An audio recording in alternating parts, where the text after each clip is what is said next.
खबर आपको देंगे। लाहौर में गुलबर्ग के निजी होटल में आतिशज़दगी के बाद रेस्क्यू ऑपरेशन जारी है। 275 अफराद को रेस्क्यू कर लिया गया है। अपने नाज़रीन को बताते चलें कि इस वक्त रेस्क्यू ऑपरेशन जारी है। 275 अफराद हैं जिनको रेस्क्यू किया जा चुका है। इस वक्त ताज़ा तरीन क्या सूरत हाल क्या है और क्या अब भी लोग अंदर मौजूद हैं, बताएंगे डॉन न्यूज़ के नुमाइंदे वसीम रियाज हमारे साथ मौजूद हैं। वसीम, रेस्क्यू ऑपरेशन कहाँ तक पहुँचा है, क्या सूरत हाल इस वक्त देख रहे हैं आप? जी देखें, जो ऑपरेशन है वो अभी तक जारी है। आग पर काबू पा लिया गया है। धुआं बहुत ज्यादा है। जो लोग अंदर फंसे हुए थे वो तमाम के तमाम जो है वो निकाल लिए गए हैं। एक बंदा जो है अभी तक मिसिंग है, जिसके बारे में बताया जा रहा है, तो उसकी तलाश के लिए ऑपरेशन जो है वो किया जा रहा है। एक सीसीटीवी ऑपरेटर जिसका बताया गया था जो मिसिंग है, उसको यहाँ से निकाल लिया गया है तशवीशनाक हालत में।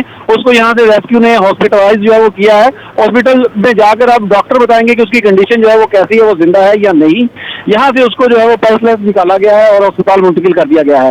तो एक हलाकत अब तक जो है वो रेस्क्यू के मुताबिक यहाँ पर बताई गई है, और जो दो लोग मिसिंग थे उनमें से एक को जो है वो निकाल लिया गया है। एक मिसिंग वेंडर है जिसकी तलाश जो है वो की जा रही है, उसके लिए ऑपरेशन जारी है। अभी भी इमदादी टीमें यहाँ पर मौजूद है, रेस्क्यू का अमला यहाँ पर मौजूद है, और कूलिंग का अमल भी अभी तक जो है वो जारी है।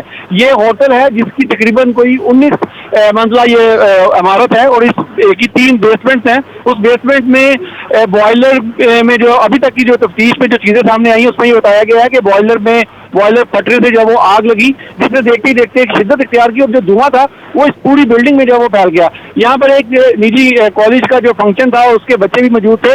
यहाँ पीछे जो एग्जिट पॉइंट जो बनाया गया है उसकी वजह से जो लोग बिल्डिंग में मौजूद थे उनको फौरन वहां से निकाला गया, और जो लोग यहाँ पर अंदर फंसे रह गए थे, रेस्क्यू ने आकर 6 अफराद को यहाँ पर रेस्क्यू किया। तो यूं तमाम बिल्डिंग जो है वो मुकम्मल खाली करवा लिया गया है। तो अब सिर्फ एक मिसिंग की तलाश जो है वो जारी है, और रेस्क्यू का कहना है कि जल्द इस ऑपरेशन को मुकम्मल कर लिया जाएगा। एक मिसिंग पर्सन है जिसकी तलाश के लिए रेस्क्यू ऑपरेशन जारी है। बहुत शुक्रिया वसीम आपका।